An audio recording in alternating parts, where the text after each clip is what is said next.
Find the 20th term from the last term of AP 3 8 13 dot dot dot dot 253। सम कितना आसान हो गया, A20 ढूंढने बोला है और ए और डी इसमें से निकाल लेंगे, तो A20 निकालना कितना आसान हो गया। लेकिन सम में ट्विस्ट कहाँ आया मालूम है, यहाँ पे लिखा है फ्रॉम द लास्ट टर्म, ये इस सम का ट्विस्ट पार्ट था। ठीक है, तो सम इस तरीके से करेंगे, हमको है ना एपी दिया था 3 8 13 dot dot dot dot dot dot dot dot 253। तो जो हम 20th टर्म ढूंढते हैं ना, A20 अगर मैं इसमें लगाऊंगा ना, तो हमको जो 20th टर्म आएगा वो आगे से आता था, आगे से, यहाँ से जो 20 नंबर पे बैठा होगा ना वो आता था। लेकिन हमको क्या पूछा है भाई, आगे से नहीं चाहिए मुझे, मुझे पीछे से 20 नंबर ढूंढ के दो, यहां से ढूंढ करके दो। अगर क्लास में अगर इधर टीचर खड़ी है, यहाँ पे फर्स्ट बेंच पे बच्चा बैठा है, सेकंड बेंच पे बच्चा बैठा है, थर्ड पे बैठा है, फोर्थ फिफ्थ 6 बेंच है, यहाँ से दूसरे नंबर पे ये बैठा है। ठीक है, लेकिन टीचर बोलती है नहीं मुझे पीछे से दूसरे नंबर पे बताओ, तो पीछे से दूसरे नंबर पे तो ये बैठा रहेगा ना। तो हम क्या करेंगे, टीचर को इधर भेज देंगे, यानी टीचर के लिए 253 इधर बैठा रहेगा, हम क्या करेंगे टीचर को इधर भेज कर देखेंगे। ठीक है ना, तो हम एपी को रिवर्स करेंगे, हम एपी को क्या करेंगे, रिवर्स करेंगे। तो सॉल्यूशन है on reversing the AP, on reversing the AP, हमारा एपी ऐसा बन जाएगा 253 के बाद dot dot dot dot dot, पहले सीरीज लिख लेंगे, पीछे से आएंगे तो पहले 13 आएगा, पहले 13 लिखा जाएगा, फिर 8, फिर 3। ठीक है, अब मैं यहां से 20th टर्म ढूंढूंगा, यहां से मेरे लिए आगे से है 20th टर्म, अगर यहां से आगे है तो यहां से अपने आप पीछे हो जाएगा कि नहीं हो जाएगा, हो जाएगा, चलो हो जाएगा बराबर। तो ए हमारा 253 हो जाएगा। सॉल्यूशन यहां से, सॉल्यूशन यहां से कर रहा हूं, ये तो खाली समझाने के लिए था। ठीक है, सॉल्यूशन यहां से करो, ए 253 हो जाएगा। डिफरेंस, अच्छा डिफरेंस के लिए दो टर्म चाहिए आजू बाजू में, तो दूसरा टर्म तो है ही नहीं, तो जरूरी थोड़ी डिफरेंस यहां से निकाल सकते हैं, डिफरेंस यहाँ इन दोनों का भी तो निकाल सकते हैं हम, डिफरेंस इन दोनों का भी तो निकाल सकते हैं। तो डिफरेंस में निकाल देता हूँ, आगे का नंबर माइनस उसे प्रीवियस वाला नंबर 3 माइनस 8, ये हो जाएगा -5। आर डी शर्मा में ना इस सम के लिए अलग से फॉर्मूला बनाया है, तो हम अलग फॉर्मूला नहीं सीखेंगे, हम अपने फॉर्मूला पे ही टिके रहेंगे, हम खाली एपी को रिवर्स कर देंगे। वो लोग ने एपी रिवर्स ना करके एक अलग सा फॉर्मूला पुट किया है, तो हम नया नया फॉर्मूला सीखेंगे नहीं, एक ही चीज को टिके रहेंगे हम लोग। एन हो जाएगा ए प्लस एन माइनस 1 डी, जहां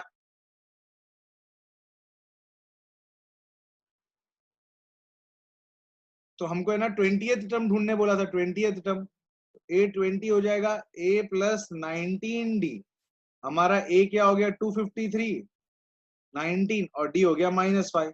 इसका आंसर निकालो, इसका आंसर निकालो, 253 माइनस 95 निकालो आंसर, A20 का आंसर निकालो, A20 का आंसर निकालो, क्या आता है देखो, बताओ क्या आता है आंसर। हमारा आंसर आ गया है 158। हमारा क्वेश्चन है sum of fourth and eighth term of AP is 24।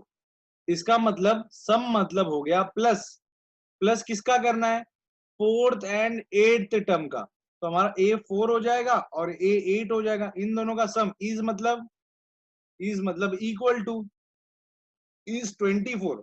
तो 24 टर्म नहीं लिखा है, 24 अकेला, इसलिए हमको नंबर लिखना है खाली। ठीक है, उसी तरीके से आगे क्या लिखा है, सम ऑफ, सम मतलब एडिशन ऑफ किसका, sixth term and 10th term, देखो पीछे टर्म लिखा जा रहा है, तो सिक्स्थ टर्म 10th टर्म, और इज मतलब इक्वल टू, इसके बाद जो भी आएगा वो इक्वल टू के बाद आएगा, इसलिए यहाँ 44 हो जाएगा। ठीक है, अच्छा A4 को लिख दूंगा A प्लस 3D और A8 को लिख दूंगा A प्लस 7D, तो A प्लस A हो जाएगा 2A, D 3D plus 7D 10D equal to 24।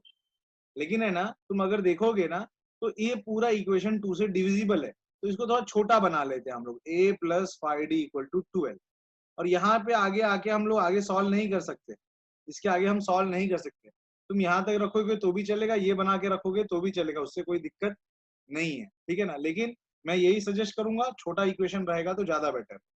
फिर इसको बनाते हैं, A6 हो जाएगा A प्लस 5D और A10 हो जाएगा A plus 9D equal to 44।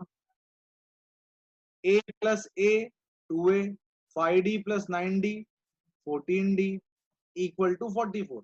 इसको थोड़ा अगर छोटा बनाएंगे ना हम लोग, इसको थोड़ा छोटा बनाएंगे तो A plus 7D equal to 22 हो जाएगा। A plus 7D equal to 22 हो जाएगा। तो हमारा दो इक्वेशन बना, हमारा दो इक्वेशन बना। एक सेकेंड ना,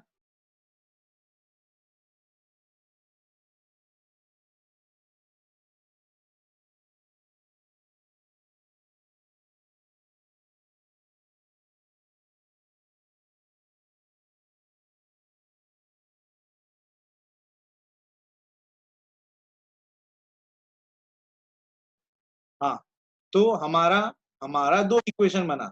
जब जब हमारा दो इक्वेशन बनता है, जब जब हमारा दो इक्वेशन बनता है, हम इसको किससे सॉल्व करते हैं?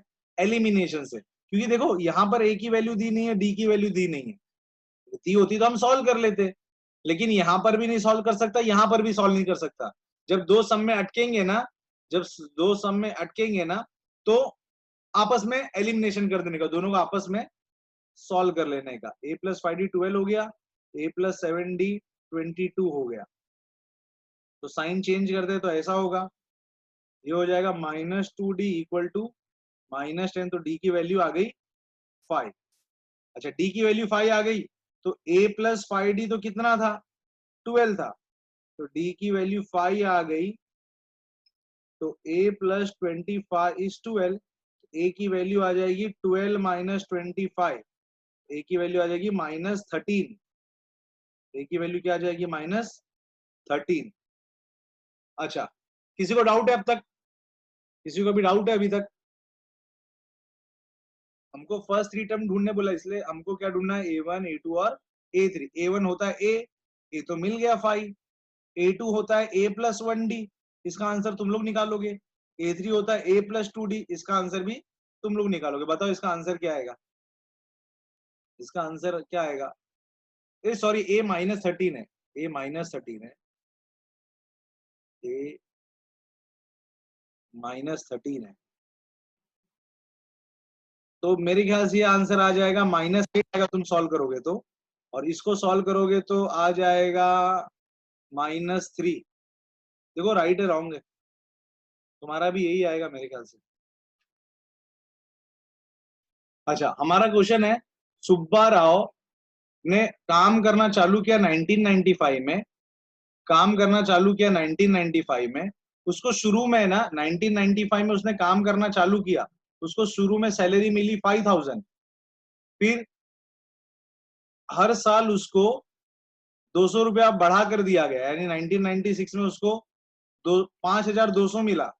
फिर 1997 में उसको 5400 मिला। तो ऐसा चलता गया चलता गया चलता गया। कब उसकी सैलरी 7000 होगी, ऐसा सवाल है। ठीक है, कब उसकी सैलरी 7000 होगी, ऐसा क्वेश्चन है। ठीक है, तो हमको है ना ईयर नहीं लिखना है, हमको ईयर नहीं लिखना है कि 2003 में होगा 2005 में होगा, ऐसा नहीं। उसको कितना साल लगा, 10 साल लगा, 11 साल लगा, 12 साल लगा, वो लिखना है। ठीक है। अच्छा तो ए हमारा 5000 हो गया, डिफरेंस हमारा 5200 माइनस 5000 जो निकला 200 हो गया। और इस सीरीज का लास्ट टर्म क्या है? इस सीरीज का लास्ट टर्म है 7000। तो एन हमारा 7000 हो गया। एन का फॉर्मूला हमको पता है, एन अगर 7000 होगा तो a plus n minus 1d की वैल्यू 7000 हो जाएगी। a हमारा 5000 है, n माइनस 1d, d हमारा 200 है। थोड़ा मैं तरीके से माइनस करता हूँ ताकि कम से कम कैलकुलेशन करना पड़े। मैं 5000 को उस तरफ भेज देता हूँ डायरेक्ट। तो ये हो जाएगा, यहाँ पे आ गया 2000 और यहाँ पे ऐसा था 200।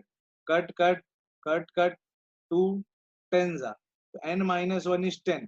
तो n की वैल्यू हो गई 11 साल, यानी 11वें साल पे उसकी सैलरी जो है, 11वें साल पे 11 साल लग गया उसकी सैलरी को 7000 बनने में। हम चेक कर लेते क्या ये राइट है कि नहीं, हमको खाली अगर चेक करना होगा तो देखो, पहला उसका सैलरी था 5000, फिर हुआ 5200, फिर 5400, 5600, 5800, 6000, 6200, 6400, 6600, 6800 और 7000। देखो, 1 साल, 2, 3, 4, 5, 6, 7, 8, 9, 10, 11वें साल पे उसकी सैलरी आ गई 7000। ठीक है ना। हाँ, अगर ईयर पूछा तो ना, ईयर का नाम बताओ तो 1995, 1996 ऐसे ऐसे करके निकालते हैं, लेकिन हमको ईयर नहीं पूछा है, हमको तो कितना साल लगा, 11 साल लग गया वो पूछा है। ठीक है। नेक्स्ट क्वेश्चन जो रामकली वाला है, उसमें ऐसा बोला गया है, रामकली सेव्ड ₹5, उसने 5 रुपया बचाया। शायद वो बच्ची होगी इसलिए 5-5 रुपया बचा रही है। ठीक है।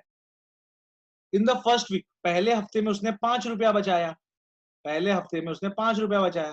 दूसरे हफ्ते में उसने 1.75 रुपीज थोड़ा और बचा लिया, यानी 5 के साथ साथ 1.75 और बचा लिया, यानी 6.75 हो गया। बराबर, यहां तक क्लियर हुआ। 5.75 बचाने 5 बचाया, उसके बाद 1 रुपया 75 पैसा और बचाया।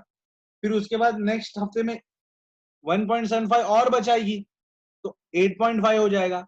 तो ऐसे चलते जाएगा चलते जाएगा। तो क्वेश्चन सब में क्वेश्चन पूछा है कि कौन से हफ्ते में उसकी उसकी जो सेविंग है वो 20.75 बन जाएगा।